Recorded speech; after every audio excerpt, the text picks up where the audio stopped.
Okay, Jane, welcome back to session. I just wanted to talk to you this week about, I know we've been discussing um, some of your feelings of like inadequacy in your relationship. You described that you really like have the hopes of it, being a long-term thing, but there's just some issues that you've been dealing with that you feel like might lead to like a termination of the relationship.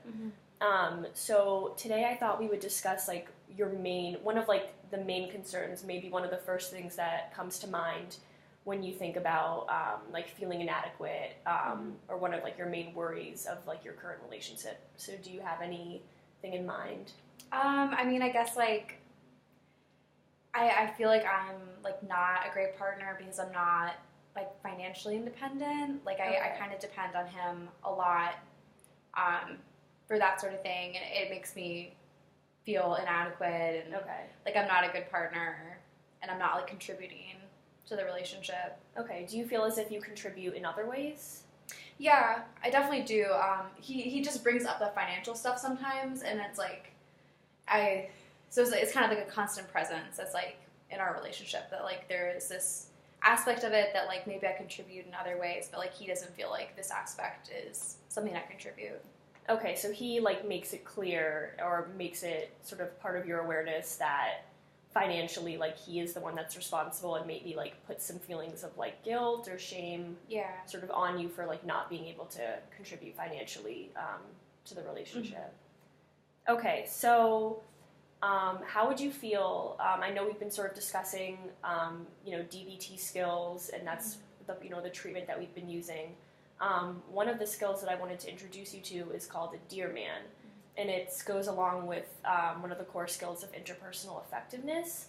So with interpersonal effectiveness, the main goal is just sort of to like attend to relationships, focusing on like balancing priorities versus demands, focusing on balancing like what you should do and what you want to do, with the ultimate goal of sort of setting objectives, keeping relationships, and sort of keeping your own self-respect.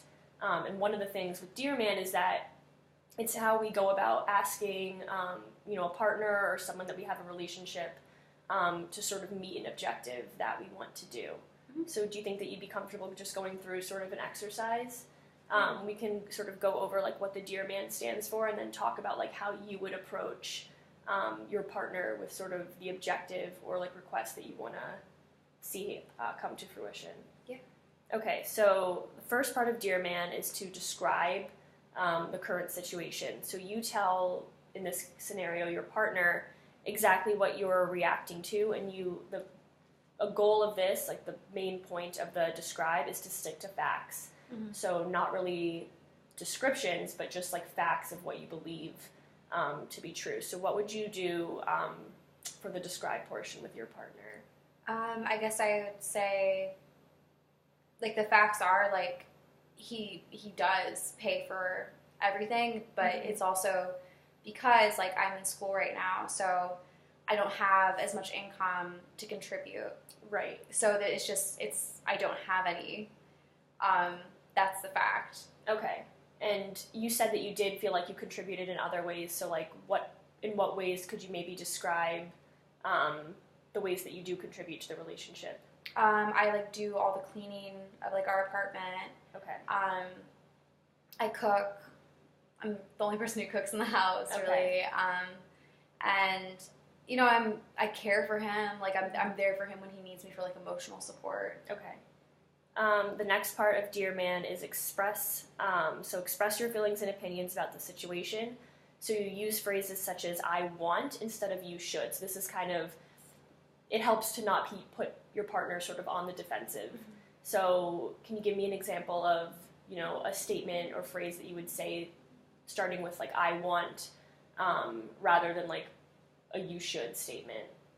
I guess like I want us to feel like equals in the relationship, that we both like contribute. Okay. I want to like not feel guilty about it. And yeah, like I just want to feel more like secure. Okay, good. So the A of DEARMAN is assert. So it's assert yourself by asking for what you want. or saying no. So if, let's say, he's making like a request or demand that you feel is unreasonable, like being able to be assertive and confident in saying no if you don't feel comfortable sort of going along with what he's asking. And just something to keep in mind is that you should assume that other people don't know what you want unless you express it. So I know, like, a lot of times people assume that people can read our minds just because we're in a close or intimate relationship with them, but it's important to be able to verbalize, our objectives. So how would you go about sort of asserting yourself in this particular situation? So I would say, like, another, like, I want, or... Yeah, just sort of making it clear, like, exactly what you want in this relationship or, like, in this situation of him. Like, perhaps you could perhaps say, like, you mentioned that you didn't like how he would constantly bring up the fact that he was, the main financial provider. So do you think maybe you could come up with, like, an assertion around that?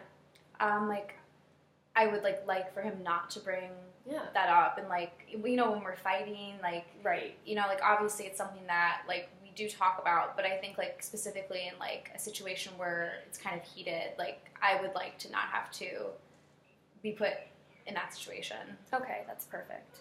And then R is reinforce. So it's reinforcing or rewarding the person ahead of time by, like, explaining consequences. So, for example, you just think about, like, you're asking, like you just said, you would like him to not bring up the financial aspects, especially in arguments.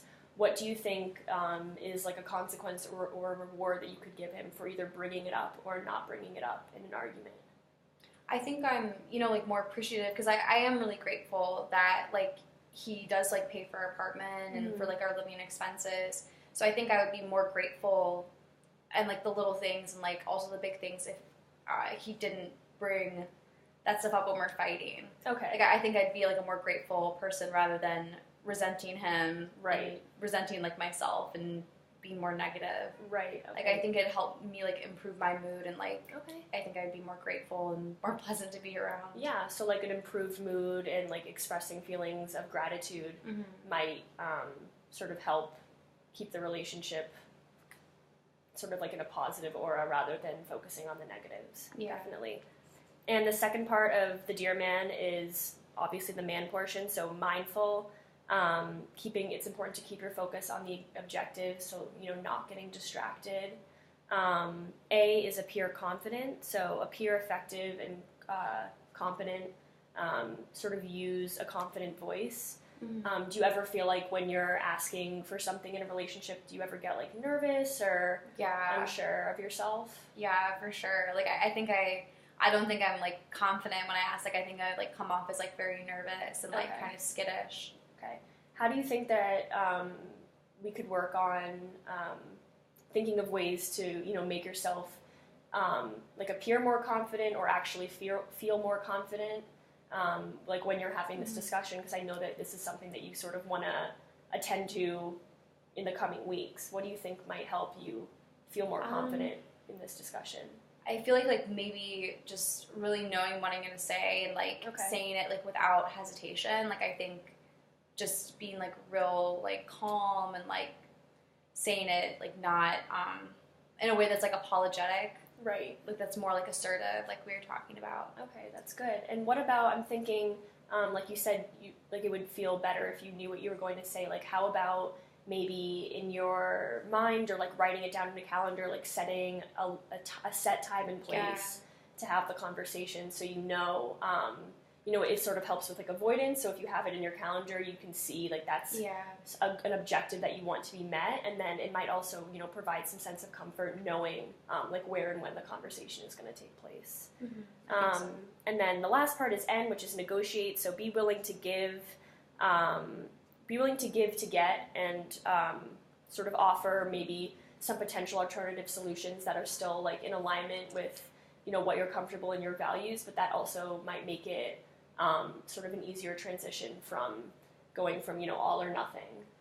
What do you think, like, a possible, like, negotiation that might come up, like, with this, conversation with your partner? I think I could probably compromise on, like, after I get out of graduate school and I do have a career, like, maybe I could take on more of, like, the load of, like, paying for, like, some of the stuff and kind of, like, even it out, so to speak, because I will have access to, like, more resources then, and I'll be able to kind of, like, do more of what he's asking. Okay, good. So do you feel, like, comfortable in, you know, choosing to have this discussion in the coming weeks? Like, when do you think it would be best to have this conversation? I mean, yeah, like, probably in the coming weeks. Like, I think, like, what you said, like, writing it down and kind of, like, planning so I can't avoid it is probably a good way to go about doing it. Right, and it's also might be good to, you know, we just went through this verbally. It might be good to just write down a DEARMAN on a piece of paper and just work through it individually on your own, just to, like, you know, taking baby steps to actually going through with the conversation. Yeah, no, so, I think so. I'm excited to see how this works out for you, and I wish you the best. Thanks.